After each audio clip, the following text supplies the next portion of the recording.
আচ্ছা, তো আমার রুটিগুলো ভাজা শেষ। এখন এটার মধ্যে আমি ভেজে রাখা মাংসগুলো দিব। আসলে সব সিম্পল রান্নাই কিন্তু খেতেও সিম্পল লাগবে যে এমন কোনো কথা নাই। সিম্পল রান্নাও মাঝে মধ্যে একদম মানে অসাধারণ লাগে। তো এরকম একটা এই রেসিপি, এটা বাসায় যা ছিল তা দিয়ে একদম করেছি। তো এখানে আমি কিছু সালাদ অ্যাড করব। এগুলো সব নিজের মন মতো ইউজ করা যাবে।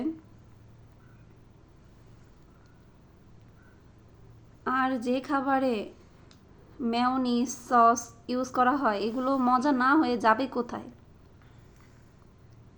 আমি মেয়োনিজটা একটু বেশি হার্ড রেখেছি, কারণ যেহেতু এটা শর্মা, এটা খেতে সময় একটু এদিক সেদিক হয়ে যেতে পারে। তো একটু হার্ড রাখলে কি ভালো লাগে।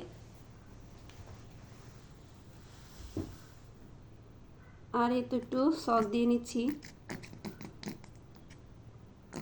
একদম ঘরে যা ছিল ওই রকম একটা সহজ রেসিপি। এই তো হয়ে গিয়েছে।